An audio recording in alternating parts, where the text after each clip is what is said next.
किसान भाइयों, ये क्लिप मैं इस वीडियो में एक अलग से जोड़ रहा हूँ आपको ये बताने के लिए कि मैं अगला वीडियो सब्सिडी पे लाने वाला हूँ कि सब्सिडी कैसे मिलती है, गवर्नमेंट सब्सिडी कितना देती है, उसको हमें लेने के लिए कितना टाइम लगता है, उसको कब मिलेगा, कब फॉर्म को फिल होता है, कब फॉर्म फिल करें या फॉर्म फिल करने के लिए किन किन डॉक्यूमेंट्सों की ज़रूरत पड़ेगी, हमें किससे संपर्क करना पड़ेगा, हमारी सब्सिडी कितने दिनों में आएगी। तो इन सब सारी बातों पे हम डिटेल में चर्चा करेंगे, आपको बताएंगे और 100% सही जानकारी देंगे। तो अगर आप मेरे चैनल पे नए हैं तो प्लीज़ चैनल को सब्सक्राइब कर लीजिए। धन्यवाद।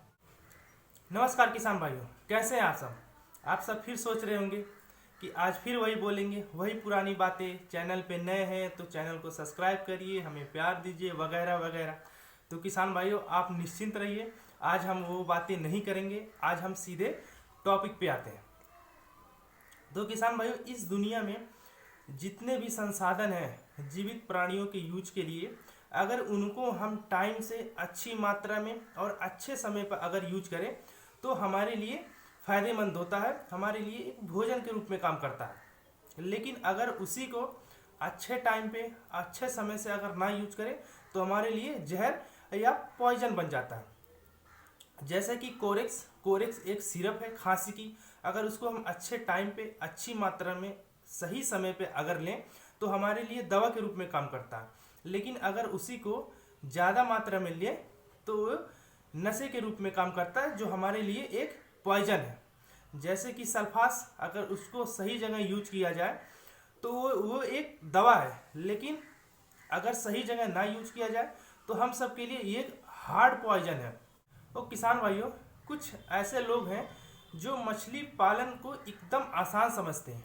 वो सोचते हैं मछली पालन करना कोई बड़ी बात नहीं है, मैं 2 दिन 4 दिन का जानकारी ले करके या बिना जानकारी लिए मछली पालन करके अच्छा पैसा कमा सकता हूँ। तो ये दूर से देखने में लगता है। जो मछली पालन ऑलरेडी करता है, आप उनसे पूछिए कि मछली पालन करना कितना मुश्किल है, आपको सब चीज़ें समझ में आ जाएगी।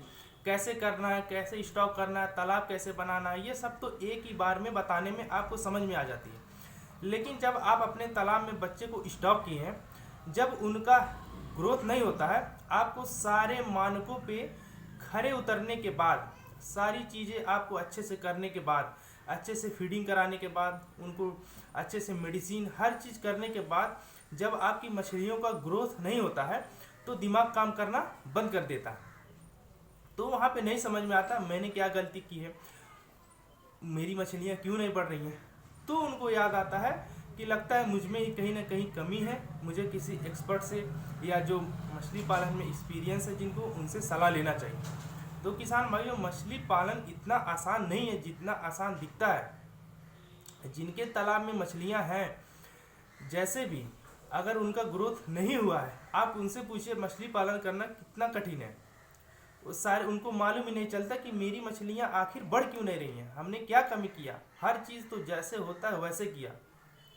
तो किसान भाइयों, मछली पालन उतना आसान नहीं है। देखिए, मछली एक ऐसी चीज़ है, मछली एक मशीन है जो फीड को मांस में या मीट में कन्वर्ट करती है। ठीक है, मछली को हम फीड खिलाते हैं, दाना खिलाते हैं, खाना खिलाते हैं, उस दाने को वो मीट में या मांस में कन्वर्ट कर देती है, जिसका मशीन का प्राइस है 30 रुपये और फीड का प्राइस है 70 रुपये। तो हमें फीड पे ज़्यादा फोकस करना चाहिए, क्योंकि मछली पालन के पूरे कल्चर में 70 रुपये अकेले आपको केवल फीड का खर्चा आता है। तो फीड पे थोड़ा आप लोग को ज़्यादा ध्यान देना चाहिए कि कैसे खिलाएं। कहीं फीड कम तो नहीं मछलियाँ खा रही हैं, कहीं फीड बहुत ज़्यादा तो ना हो जाए, बहुत ज़्यादा हो जाएगा तो भी आपका घाटा लग जाएगा, बहुत कम होगा तो भी आपको मुनाफा कम होगा। तो इस चीज़ को आप ध्यान दें। तो किसान भाइयों, मेरी बातों को आप गांठ बांध के रख लीजिए कि आने वाले 10 से 15 साल में, जो आने वाले 10 से 15 साल है, उसमें आप छोटा सा भी मछली पालन में एक्सपेरिमेंट नहीं कर पाएंगे। ठीक है, क्योंकि इस समय हम एक्सपेरिमेंट या थोड़ा बहुत ज़्यादा क्यों कर पाते हैं, क्योंकि जो हमारा मछली पालन का जो उत्पादन है और जो खपत है, जो प्रोडक्शन है, जो कंज्यूमशन है, उसके बीच में लाखों मीट्रिक टन का गैप है। तो इससे हमें क्या फ़ायदा मिलता है कि हम अच्छे से मछली पालन नहीं करते हैं, या थोड़ा सा एक्सपेरिमेंट करने की वजह से थोड़ा सा दिक्कत हो जाता है मछली पालन में, या कम प्रोडक्शन होता है, या ज़्यादा खर्चा हो जाता है, तो भी हम फ़ायदा कमा लेते हैं। जैसे कि आप पर केजी के पीछे 40-50 रुपये अगर कमा रहे हैं अच्छे से करने पे, तो थोड़ा बहुत इधर उधर 19-20 हो जाता है, तो हम 30 रुपये, 40 रुपये, 25 रुपये पर केजी के हिसाब से तो कमा ही लेते हैं, तो हमारा घाटा नहीं जाता। तो क्या लगता है आप सभी को कि मछली पालन बहुत आसान है। लेकिन जो आने वाले 10-15 साल बाद ऐसा हो जाएगा, आपको पर केजी पे 10 से 20 रुपये पर केजी प्रॉफिट के हिसाब से आपको मछली को सेल करना पड़ेगा, क्योंकि बहुत सारे ऐसे लोग हैं जो मछली पालन में जा रहे हैं, जो उत्पादन और खपत के बीच में जो गैप है वो धीरे धीरे भर रहा है। और जिस समय भर के बहुत कम हो जाएगा, उस समय हो जाएगा कि आप थोड़ा सा भी एक्सपेरिमेंट करेंगे, थोड़ा सा भी मिस्टेक मछली पालन में अगर करेंगे, कुछ गलती करेंगे, तो आपका घाटा लगना तय है। ये चीज़ तो फिक्स है, इसको मैं लिख के दे सकता हूँ, क्योंकि आपको मालूम ही होगा कि मछली पालन की तरफ बहुत सारे लोग जा रहे हैं। हमारा जो प्रोडक्शन है वो धीरे धीरे बढ़ रहा। सरकार भी बहुत सारी योजनाएं ला रही हैं, जैसे कि नीली क्रांति योजना, मत्स्य संपदा योजना, बहुत सारी योजनाएं ला करके गवर्नमेंट सब्सिडी दे रही है कि मछली के प्रोडक्शन को कैसे बढ़ाया जाए। तो वो गैप धीरे धीरे भर रहा। जिस दिन गैप भर गया, थोड़ा सा बचेगा, उस दिन आपके लिए, जो लोग मछली पालन करते हैं, अच्छे से जानकारी नहीं लिए हैं या अच्छे से नहीं जानते, तब भी वो मुनाफा कुछ ना कुछ कमा लेते हैं, तो उनके लिए उनको बहुत प्रॉब्लम फेस करना पड़ेगा। तो किसान भाइयों, इस बीच में जो 2-4-5 सालों का आपके पास समय है, तो अच्छे से जानकारी लीजिए। उस समय वही पैसा कमा पाएगा जो मछली पालन में एक्सपर्ट होगा, या मछली पालन के बारे में अच्छे जानता होगा, अच्छे से कम पैसे में ज़्यादा प्रोडक्शन लेगा, वही मछली पालन कर पाएगा। हर सभी के बस की बात नहीं है, जैसे कि अब है। तो किसान भाइयों, मेरी इसीलिए कोशिश रहती है कि आने वाले 6 महीने, 1 ईयर में आपको एक मछली पालन में एक अच्छा टेक्निक यूज करके अधिक प्रोडक्शन लेने वाला मत्स्य पालक आपको बनाऊं। और ये मेरा प्रॉमिस है, अगर आप हमसे जुड़े रहेंगे तो ये मैं प्रॉमिस करता हूं कि आपको एक अच्छा मत्स्य पालक जरूर बना दूंगा।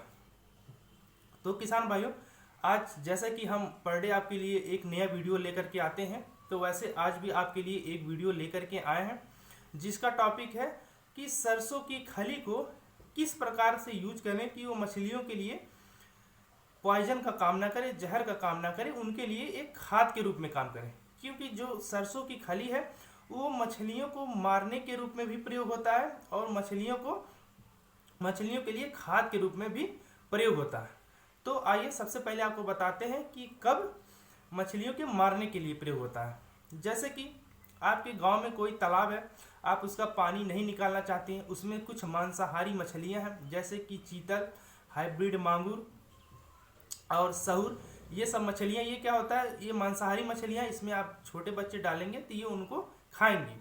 तो सरसों की खली डालने पे ये होता है कि सरसों की खली एक जान लीजिए कीटनाशक के रूप में प्रयोग किया जाता है। तो सरसों की खली नहीं, महुआ की खली।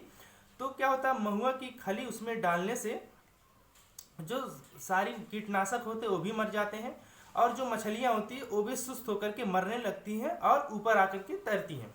तो उसमें क्या किया जाता है, उसको आप 5-6 बार आप उसको जाल लगा करके आप उसको बाहर निकाल सकते हैं। बाहर निकालने के बाद आप नया सीड इसमें स्टॉक करते हैं, तो ये मछलियों के जहर के रूप में प्रयोग होता है।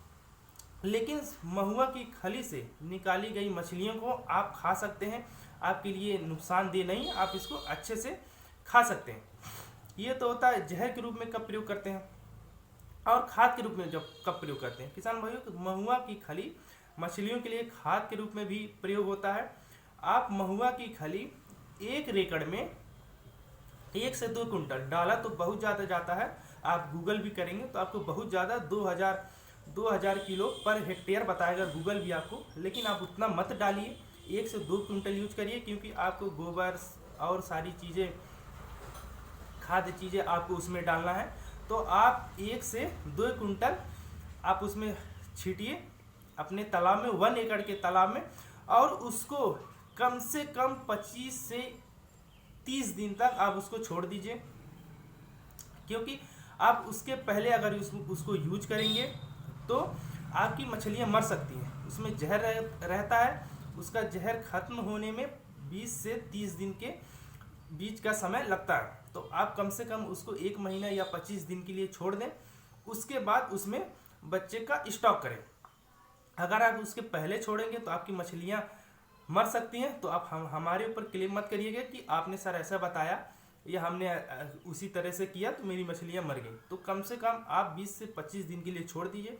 कहने को तो लोग कहते हैं कि 15 दिन में खाद बन जाता, तो ऐसा नहीं है। आप 20 से 25 दिन के लिए छोड़िए, क्योंकि आपको रिस्क नहीं लेना। हर जगह आपको रिस्क नहीं लेना। आपको रिस्क मछली पालन में लेना, रिस्क लेंगे तभी आप आगे बढ़ेंगे, लेकिन आपको हर जगह रिस्क नहीं लेना। हर कदम पे आपको रिस्क लेकर के नहीं चलना। रिस्क वहीं लेना है जहां रिस्क की जरूरत हो। तो आप इस प्रकार सरसों की खली को मछलियों के खाद के रूप में प्रयोग कर सकते हैं। बस ये ध्यान देने वाली बात है कि उसको टाइम से यूज करिए। कितने दिन बाद यूज करेंगे? 25 से 30 दिन बाद। उसके पहले मत यूज करिएगा, क्योंकि ये बातें मैं आपको बार बार बता रहा हूँ। उसके पहले यूज करेंगे तो आपकी मछलियाँ मर सकती हैं। और किसान भाइयों, अगर आप मछलियाँ मारना, जैसे मांसाहारी मछलियाँ आपको मारना है, तो जिस तालाब में मवेशियाँ पानी नहीं पीती हैं, तो बेटर रहेगा कि आप उस तालाब में यूज करें। जिस तालाब में मवेशी जैसे कि गाय, भैंस, ये सब जहाँ जो उसमें पानी पीती हैं, आप प्लीज़ उस तालाब में इसको यूज मत करिएगा। तो किसान भाइयों, आशा करते हैं कि ये वीडियो देख करके आपको कुछ जानकारी जरूर मिली होगी, जैसे कि महुआ की खली कब कब यूज करते हैं, कब जहर के रूप में यूज होता है और कब मछलियों के भोजन के रूप में होता है। ये जानकारी आपको जरूर प्राप्त होगी। किसान भाइयों, अगर वीडियो अच्छा लगे तो प्लीज़ वीडियो को लाइक करें, शेयर करें और हमें अधिक से अधिक सपोर्ट करें। चैनल को सब्सक्राइब करें। अगर आप मछली पालन से संबंधित कोई जानकारी आपको नहीं समझ में आती है, मैं वीडियो बनाता हूँ, इसके द्वारा आपको कुछ नहीं समझ में आती है, तो आप हमारे पास कॉल करिए। हम आपको अच्छे से समझाएंगे, बताएंगे। हमारा मोबाइल नंबर आपको डिस्प्ले पे भी मिल जाएगा, हम आपको बता भी देते हैं। हमारा मोबाइल नंबर है 6386082704। तो किसान भाइयों, आज के लिए आपसे विदा लेते हैं। कल फिर एक नई जानकारी, नई सुबह, नई सोच के साथ आपके सामने फिर हाजिर होंगे। तो अभी के लिए नमस्कार, धन्यवाद।